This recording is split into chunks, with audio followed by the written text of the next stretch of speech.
En actualité politique, le mouvement du peuple pour le progrès donne de la voix 2 mois après avoir perdu le pouvoir au Burkina Faso. Les responsables du MPP étaient face à la presse ce matin. Au menu, la détention du président Kaboré, les démissions au sein du MPP et d'autres questions en rapport avec la personne du président du parti, Alassane Bala Sakandé. Le point complet avec Nyarki Teda. C'est le premier contact physique de la direction politique du MPP avec la presse depuis le coup d'État du 24 janvier dernier. Et cette conférence se veut un tremplin pour appeler à la libération de l'ex-président Roch-Marc Christian Kaboré, assigné en résidence surveillée depuis lors. L'objet principal de notre conférence est d'exiger la libération immédiate et sans condition du président Kaboré. S'il n'y a pas autre chose qui lui est reproché, s'il n'y a pas de dossier de justice, et si c'est ça aussi, on peut le lui souligner. Je pense, en toute honnêteté, que le président Kaboré ne mérite pas cette situation-là. Au-delà de cet aspect, l'ancien parti au pouvoir fait actuellement face à une hémorragie marquée par des démissions en cascade.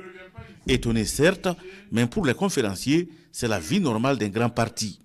Et je voudrais dire que nous n'avons pas épuisé le débat à l'intérieur. Pendant qu'on était au pouvoir, il y avait des démissions, il y avait des adhésions. Aujourd'hui, nous ne sommes plus au pouvoir, il y aura des démissions et il y aura des adhésions. Pas plus tard qu'avant-hier, nous avons reçu des correspondances de 2 camarades qui nous ont, pas deux, bon, ils sont devenus des camarades, qui nous ont écrit pour demander à adhérer au MPP. Voilà. C'est la dynamique d'un parti comme ça. Donc, il ne faut pas être étonné, parce que demain, après-demain, il y aura des démissions. Demain, après-demain, il y aura des adhésions.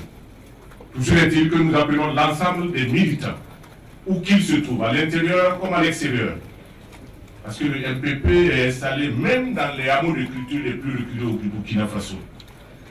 Nous les appelons à la cohésion, à l'unité, à la solidarité, pour faire en sorte, demain, après-demain, le MPP puisse rester debout et pouvoir se préparer pour les batailles futures. Interpellé sur les 24 milliards pour la construction du nouveau siège de l'Assemblée nationale et la quinzaine de véhicules retrouvés chez lui, l'ex-président du Parlement se veut clair.